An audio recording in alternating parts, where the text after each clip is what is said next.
Magandang gabi po sa ating lahat. Bago natin pasimulan ang ating kwento, ay hayaan niyong batiin ko muna kayo ng isang matiwasay at mapayapang gabi. Saang panig man kayo ng mundo naroroon. At tulad po ng dati, ay hangad ko pong lagi na sana po'y nasa mabuti kayong kalagayan, ligtas sa anumang uri ng kapahamakan at karamdaman.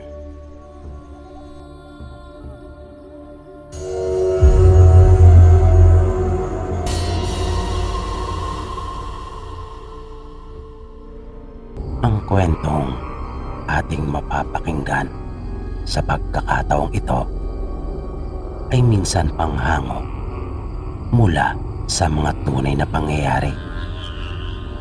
Ibinahagi ng isa nating tagapakinig na si Wilma.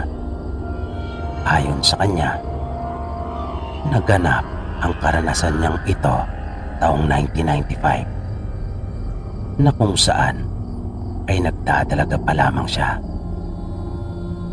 Minsan ay ginabi sila ng uwi ng kanyang nakababatang kapatid na si Rica dahil nagpagiling sila ng bigas sa bayan. Pero bago pa sila umakyat ng bundok pauwi sa kanila, ay nakiusap na sila sa kanilang kaanak na kung maaari ay manghihiram na muna sila ng flashlight, pagkat sigurado ngang aabutan na sila ng dilim sa daan. Pinahiram naman sila, kung kaya wala na silang sinayang na sandali at sinimulan na ang paglalakad. Nang may mga 10 minuto na silang naglalakad, ay nag-umpisa ng lumaganap ang dilim. Nakasabay pa noon ay biglang kumulog ng malakas na nagbabadya ng hindi magandang panahon. Kung kaya nagmadali sila, pagkat wala silang anumang dala na pamandong laban sa ulan kung sakaling bumuhos na ito. Sinikap nilang marating yung isang kubo na nakatayo malapit sa gilid ng daan. Iyon ay yung tinatawag na tapahan doon sa kanila. Ito ay kadalasang ginagamit sa mga panahon ng tag-ulan, pagkat hindi nila magawang maibilad ang kanilang mga kobra, kung kaya kanila itong pinapausukan doon para mabilis na matuyo. Maya-maya pa ay nakita nila sa kanilang unahan na gumuhit ang isang malaki at napakatalim na kidlat, at kasunod noon ay naramdaman na nila ang pagpatak ng ulan na madalang pa nung una, ngunit di nagtagal ay dumami na hanggang sa tuluyan na nga iyong bumuhos ng malakas. Napatakbo silang magkapatid, pagkat nag-alala sila na baka mabasa ang dala nilang bigas at iba pa nilang mga pinamili. At sa wakas ay natanaw na nila yung kubo, kaya mas lalo pa silang nagmadali. At sa kabutihang palad ay nagawa naman nilang makasilong bago pa sila tuluyang mabasa ng ulan. Naupo sila sa sahig na kawayan nung nasabing tapahan, habang matyagang hinihintay yung pagtila ng ulan. Makalipas ang ilan pang minuto ay bigla silang nakarinig ng isang malakas na paghuni ng bukaw. Ang tinatawag na bukaw sa kanila ay kwago. Hindi naman nila masyadong pinansin iyon, pagkat karaniwan lang ang ganon sa kanila. Ngunit habang tumatagal ay tila humihina iyon. Pinatay na muna ni Wilma pansamantala yung hawak niyang flashlight. Nag-alala kasi siya na baka maubusan pa sila ng baterya. At lalong malaking problema iyon kapag nagkataon. Maya-maya ay bigla silang nakarinig ng mga pagkaluskos sa gilid ng tapahan. Pero nanatili lang silang kalmado. Naisip kasi nilang baka manok lang iyon o anumang alagang hayop nung may-ari ng tapahan na malapit lang doon ang bahay. Bali nasa kabilang panig lang iyon ng burol. Hanggang sa muli nilang marinig yung pagkaluskos na iyon na nasa likuran na iyon ng tapahan. At sa pagkakataong iyon, pati ang dingding ay para bang kinakalmot na nito. Kaya medyo na-alarma na sila Wilma. Dahan-dahan silang umusod na magkapatid sa isang sulok ng tapahan at naglapit. Hanggang sa makakita sila ng dalawang nagbabagang mga mata na tila ba sumilip doon mula sa pintuan sa likurang bahagi pagkat wala iyong sara. Kaya sa matindi nilang pagkagulat ay napahiyaw talaga silang magkapatid at agad na sumigaw upang humingi ng tulong. Na dahil doon ay napasiksik pa silang lalo sa sulok. At nang kumidlat ay naaninagan nila ang nakakatakot na itsura at katawan noon na nagbabalak ng pumasok. Kaya biglang pinuksan ni Wilma yung hawak niyang flashlight at kanyang inilawan iyon, na nakita nilang ito ay nasilaw. At nang walang ibang mahagilap ay dumakot naman si Rica ng asin at kanya iyong sinabuyan. At narinig nilang ininda noon yung pagtama ng asin sa kanyang balat. At nagmamadali na iyong lumayo. Kasunod noon ay nakarinig sila ng mga tinig. At napansin din nila yung liwanag na nagmumula sa labas. Di nagtagal ay nakita nila si Mang Abner at dalawang anak nito na lalaki. Nakapwa sila may mga hawak na itak. At tinanong sila Wilma kung ano ang nangyari. Kaya kanilang isinumbong ang lahat. At dahil sa hindi pa rin tumitila ang ulan, ay iminungkahi ni Mang Abner na tumuon na muna sila sa kanilang bahay pagkat mas ligtas sila doon. Kumalat sa kanilang baryo ang pangyayaring iyon at nasundan pa ng ilang insidente na kinasasangkutan din ng mga aswang. Mula noon, halos lahat ng tao sa kanilang nayon kapag umaalis ng bahay ay nagdadala na ng asin. Pagkat nalaman nilang mabisa iyong pangontra sa mga aswang. Base na rin sa naging karanasan nila Wilma at Rica.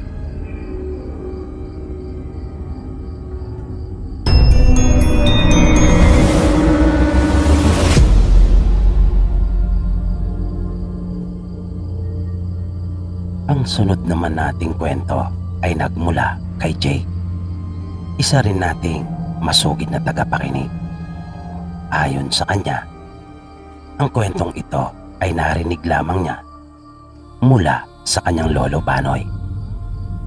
At ito ay naganap maraming taon na rin ang nakalipas.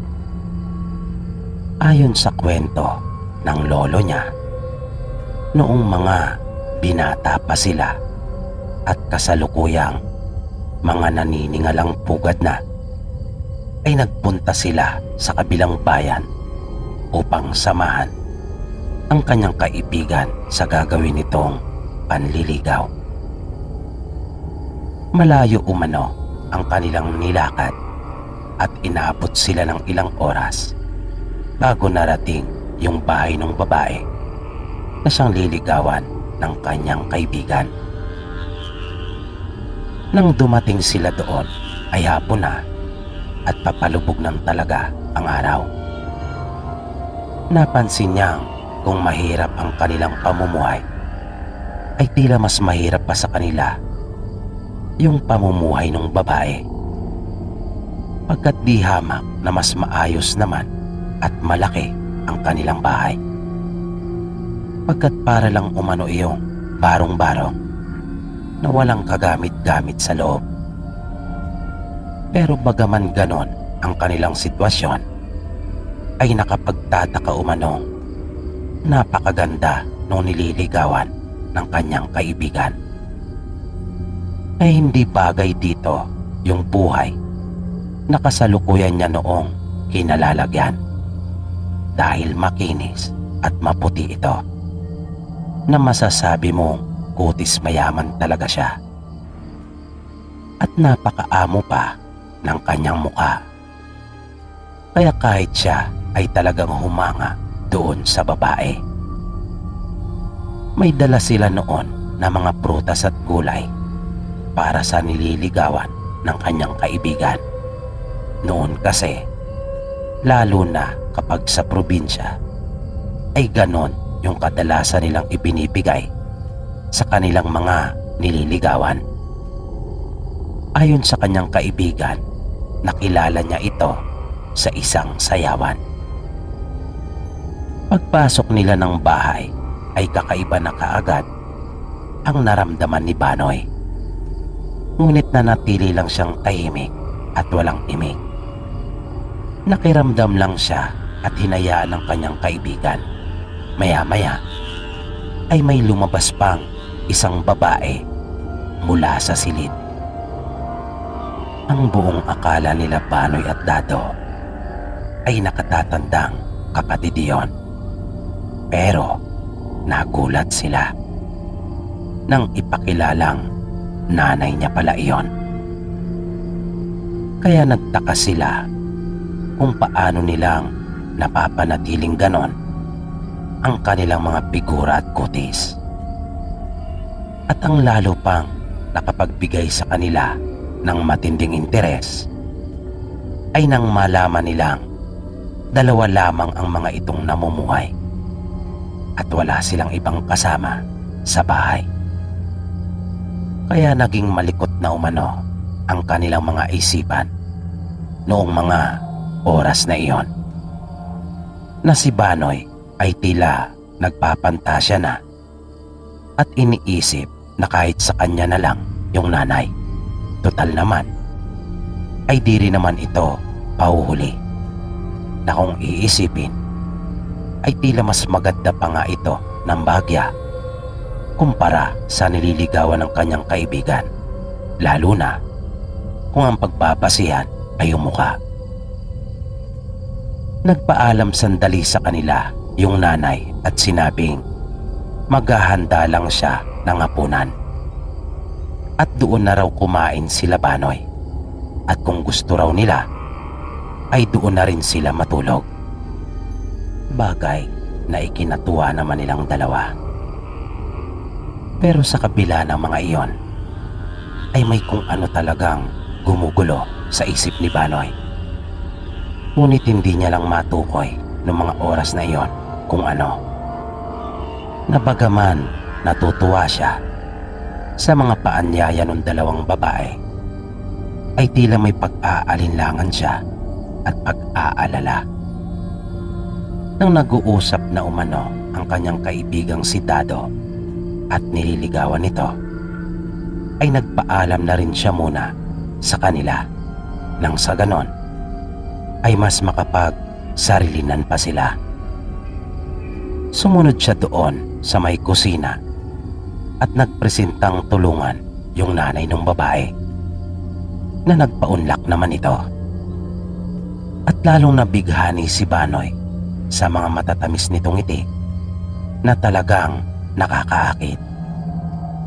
Kanilang binalatan at hiniwa yung mga gulay na kanilang dala.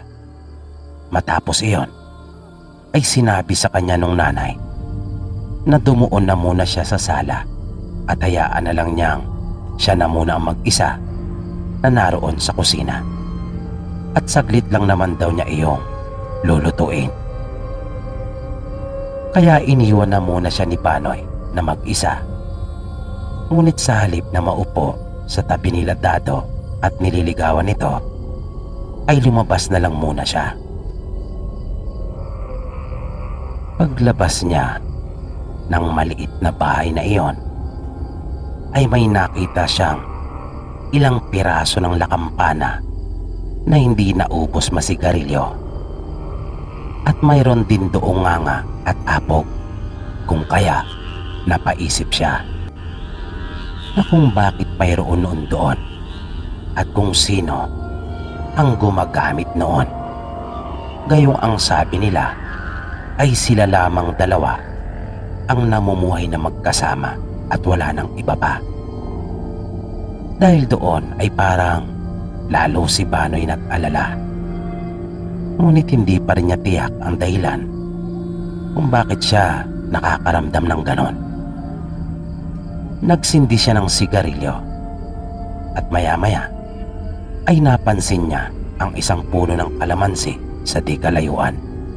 Dahil doon ay naisip niyang baka mayroon silang bagoong isda na ang tawag doon sa kanila ay ginamos, pagkat karaniwan iyon sa kanila.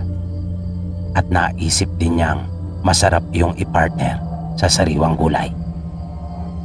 Kung kaya pumitas siya ng ilang piraso at inilagay sa kanyang bulsa. Makalipas ang ilang pang minuto ay narinig niya yung tinig ng nanay ng babae na pinapapasok na siya at nagyayaya na itong kumain. Kaya nang kanyang marinig iyon ay pumasok na nga rin si Banoy at nakita niyang naroon na sila Dado at nililigawan nito kasama ang kanyang ina at naghahanda na upang kumain. Pag-upo ni Banoy ay namangha siya sa kanyang nakita at halos hindi makapaniwala sa mga pagkaing naroon sa kanilang harapan. Nagtaka siya kung saan iyon pinanguha nung nanay nung babae. At pawang masasarap ang pagkakaluto ng lahat ng iyon. At dahil sa kanyang pagtataka ay napahawak na lamang siya sa kanyang mukha, na napahagod siya mula noo hanggang sa kanyang baba, na nahapdian pa nga ang kanyang mga mata dahil sa nakalimutan niyang ginamit niya ang kanyang kamay sa pagpitas ng mga kalamansi at hindi pa siya nakakapaghugas.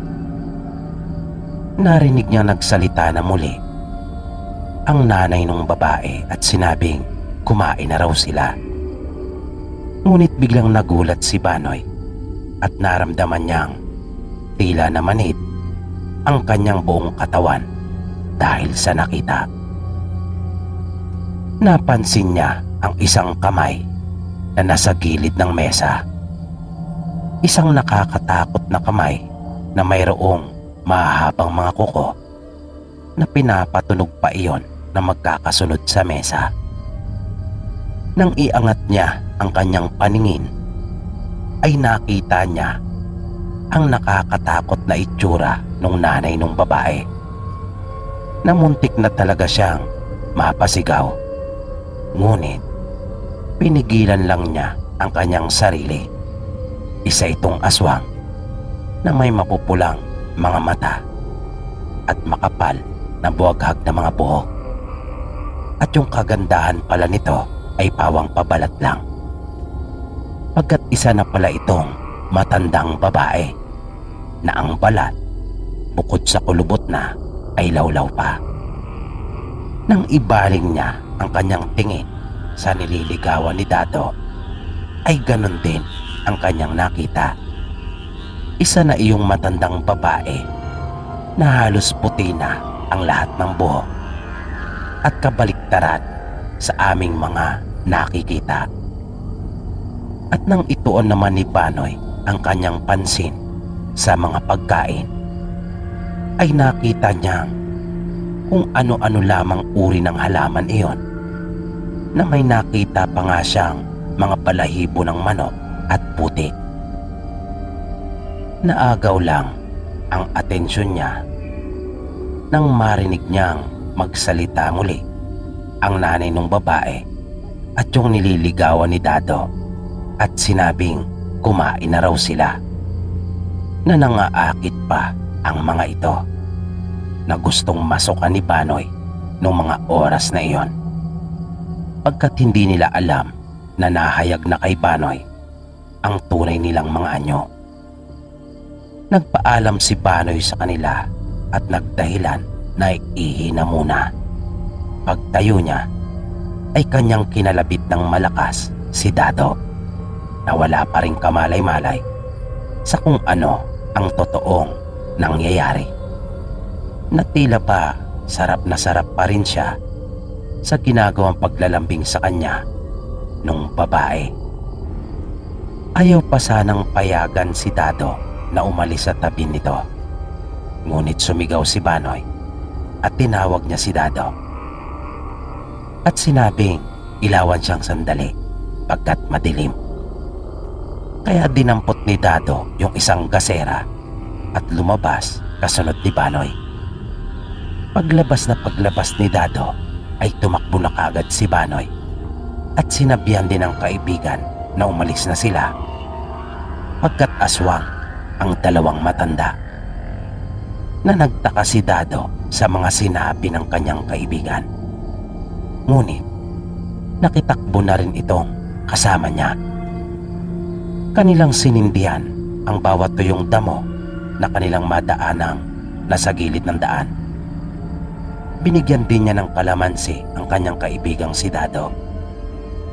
Ikinuwento niya sa kaibigan ang kanyang natuklasan at hindi ito makapaniwala.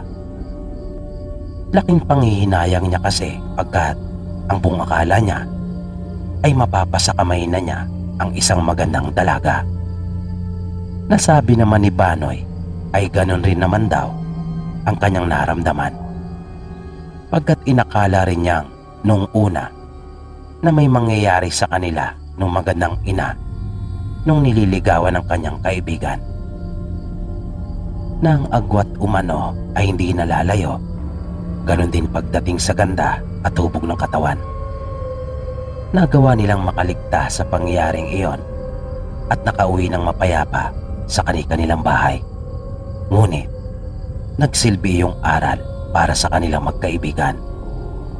Kaya ng mga sumunod ay naging mas maingat na silang dalawa, pagkat nadiskubre nilang totoo palang mga aswang at may kakayahan ang mga ito, na kung ang tawag sa ibang lugar ay pambulag, doon naman sa kanilang probinsya ito ay tinatawag na pampuwing.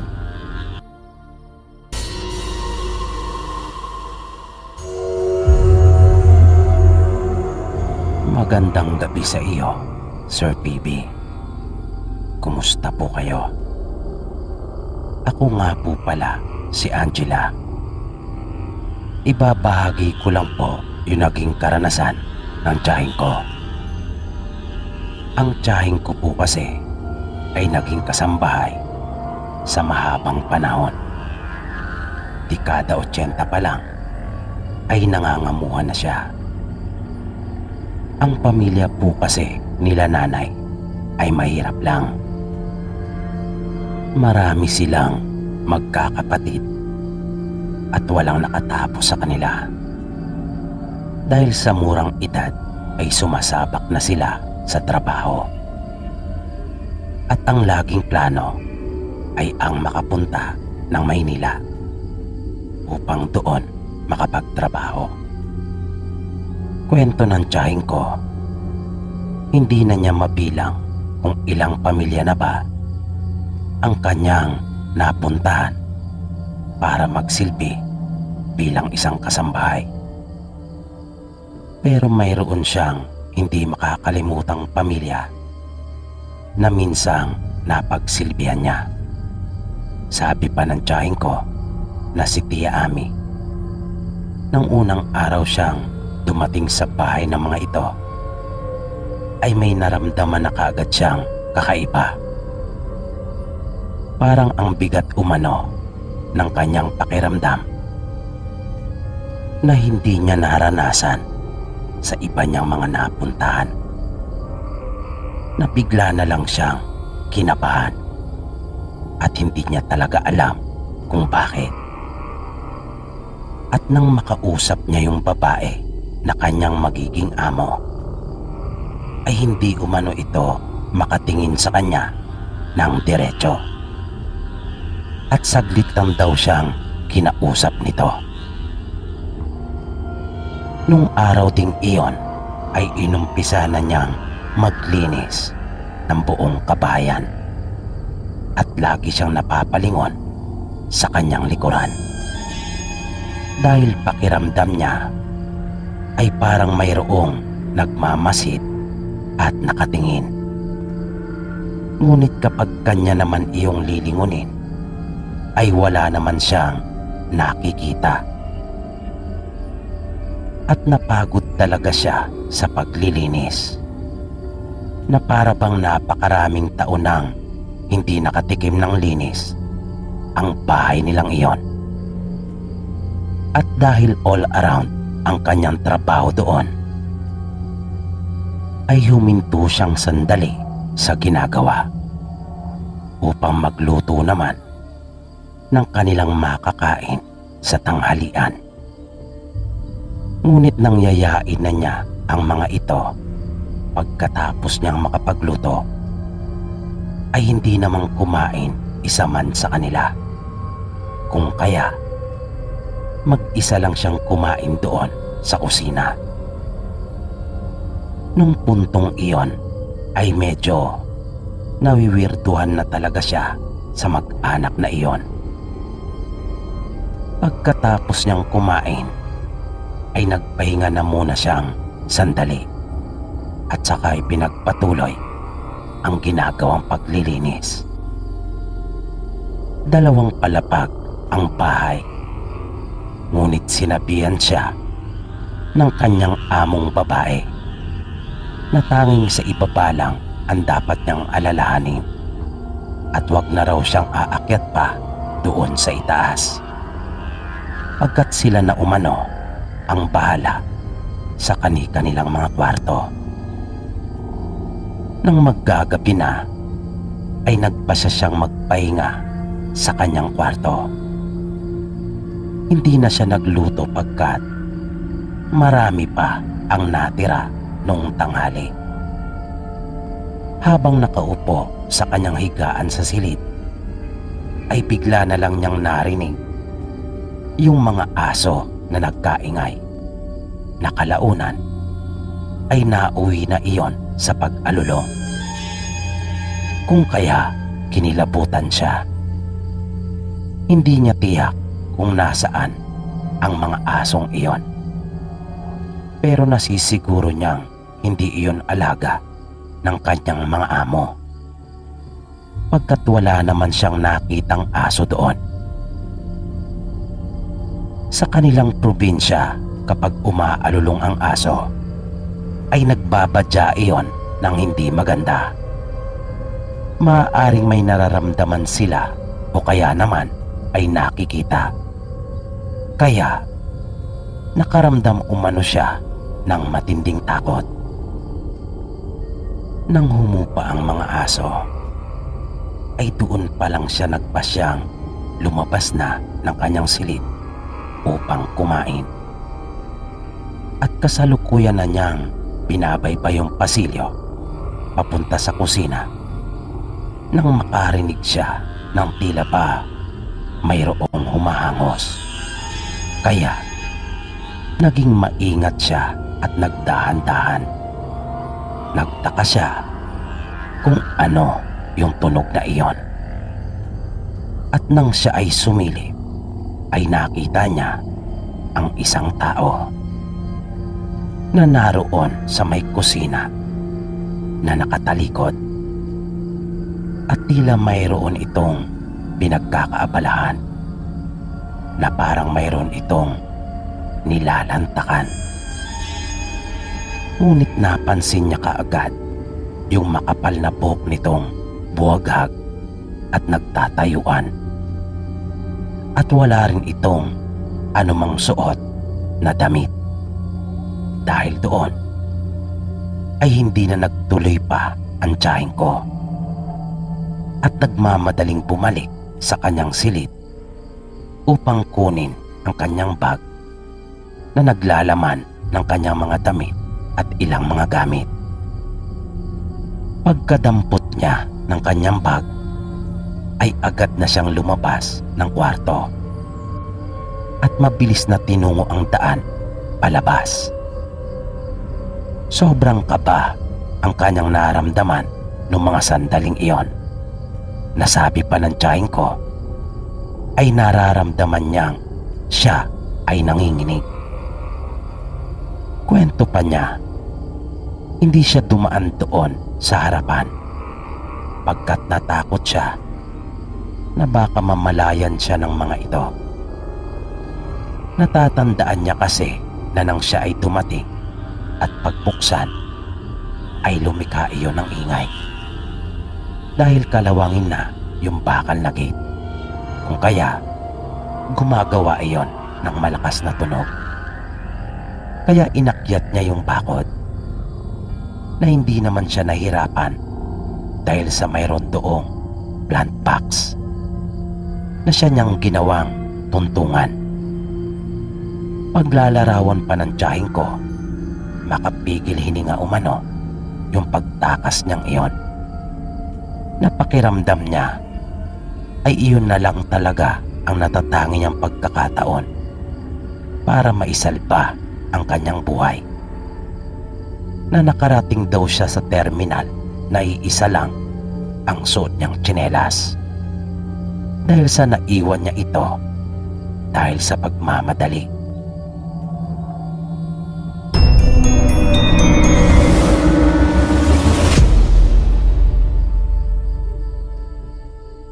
Magandang gabi po sa iyo, Sir PB.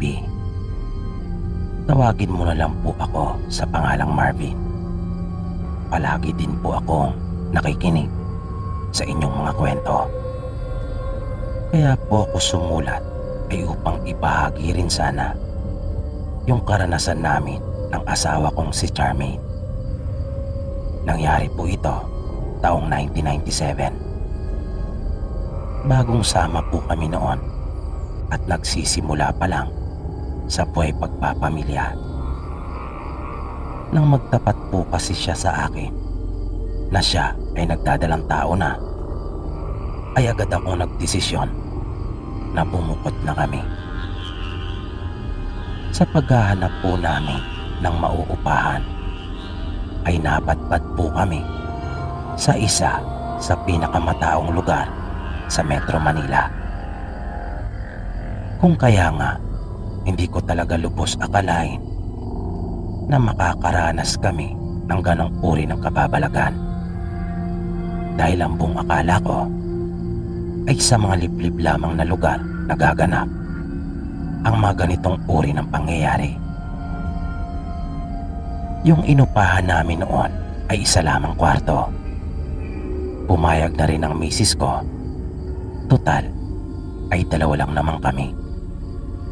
At di hamak na mas mura kaysa uupa talaga kami ng isang buong bahay. At sa lugar na iyon, kadalasan ay kwarto lang talaga ang mga bakante. Pareho po kami noon na nagtatrabaho sa pabrika. Pero nang lumalaki ng kanyang tiyan, ay pinatigil ko na muna siya. Naisip ko kasing hindi iyon makakabuti para sa kanya at sa aming magiging anak. Idagdag pa na panganay pa naman namin iyon. Minsan, nang wala akong pasok, ay niyaya ako ni Charmaine na mamili. Hilig niya po kasi talaga iyon, kung kaya pinagbigyan ko siya. Ayaw ko pa nga sana kasi ang bala ko ay ang magpahinga lang nung araw na iyon. At naisip ko rin na baka mapagod siya. Pero ayaw niya talagang paawat at pinipilit niya talaga ako. Kung kaya, wala na rin akong nagawa pa kundi ang pagbigyan nito. Nang nasa palengke na kami at habang abalang asawa ko na pumipili, ay may tumabi sa aming isang babae. Hindi pa naman ito masyadong matanda. Ang tansya ko ay mga 60 pa lang mahigit ang edad nito. Noong una ay nakatingin lang ito sa asawa ko na naisip ko marahil ay hinihintay lang niyang makatapos si Charmaine at siya naman ang mamimili. Kaya baliwala naman sa akin iyon. Ako naman ay tumingin-tingin din ng iba pang mga nakadisplay doon para hindi ako mainip. Dahil matagal talagang mamili ang asawa ko at magaling ding tumawad. Maya-maya ay narinig ko na lang na nag-uusap na sila ng babae. Di ko naman ikinabahala iyon dahil kaswalang naman silang nag-uusap. Medyo natuwa pa nga ako dahil pareho silang masaya. Nang tapos nang bumili ang asawa ko, ay umalis na rin yung babae. Kaya medyo nagtaka ako kung bakit hindi na ito namili. Ang buong akala ko kasi ay bibili din siya. Kaya habang papalayo kami ng asawa ko, ay napalingon ako doon sa babae. At nakita kong nakatitig ito kay Charmaine. Na nang kanya akong mapansin, ay agad din niya yung binawi. At tumalikod na rin na naglakad sa kabilang direksyon. Nung mga sandaling iyon, ay hindi ko pa rin binigyan ng anumang kahulugan. Naisip kong marahil ay naaliw lang talaga siya sa asawa ko. At baka may anak itong namimiss pagkat hindi niya kasama. At maaring nakita niya iyon sa misis ko. Nang malayo na kami sa pamilihan, ay bigla akong kinabahan na hindi ko alam kung bakit. Basta bigla ko na lang naramdaman iyon. At bigla akong may napansin. Parang nakita ko yung suot na damit ng matandang babae na biglang dumaan sa sulok ng aking mata. Nanahagip ko talaga iyon. Pero nang sundan ko ng tingin ay wala naman. Na parang bigla lang iyong nawala. Nagulat pa nga ako nang bigla akong tanungin ng asawa ko kung ano daw iyon. Nakita niya siguro akong biglang natigilan at napaisip ng malalim. Mabilis naman akong sumagot at sinabi ko na lang na wala. Kinagabihan, nang kasalukuyan na kaming nakahiga sa kwarto ni Charmaine, ay bigla na lang nagkahulan yung mga aso sa paligid. Bigla na lang nagkaingay ang mga ito. Pero hindi ko iyon masyadong ipinagtaka dahil madalas naman iyong mangyari. Pero ang hindi ko alam ay iyon na pala ang pasimula nung mararanasan naming mag-asawa. Mabilis akong nakatulog nung gabing iyon dahil sa hindi ako masyadong nakapagpahinga nung araw dahil nga sa namili kami. Pero habang natutulog ay nararamdaman ko yung aking asawa na panay ang galaw nito. Pero hindi ko siya pinansin dahil nga sa inaantok ako. At ang akala ko ay normal lang ang lahat ng iyon.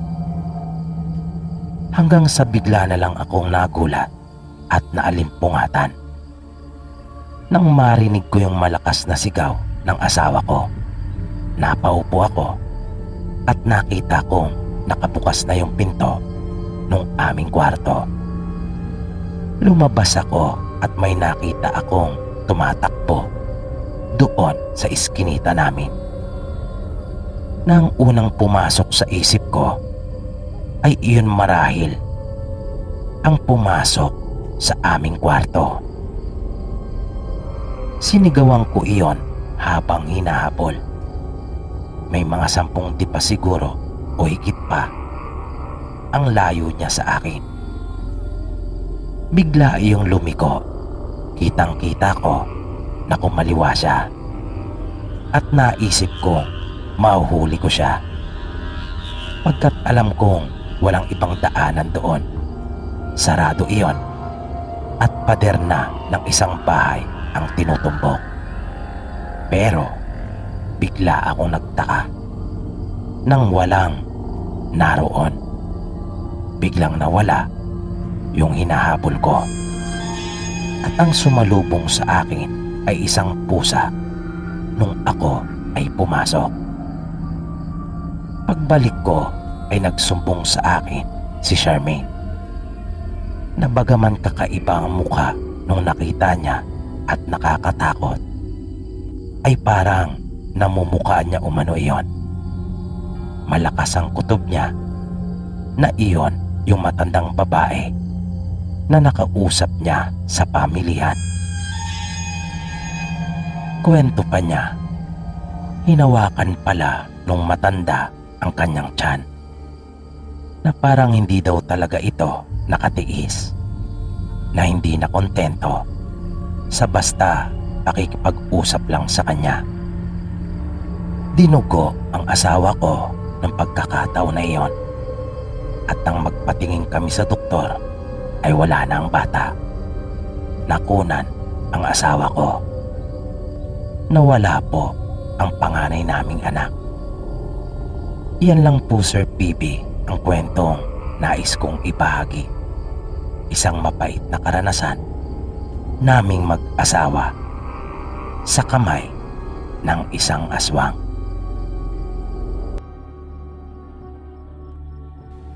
Dito po natin pansamantalang tinatapos ang kwentuhan po natin para sa gabing ito.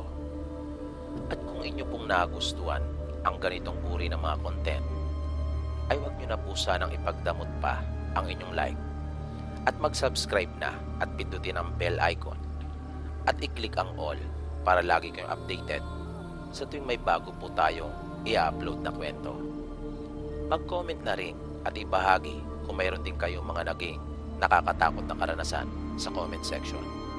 Maraming salamat po at hanggang sa muli.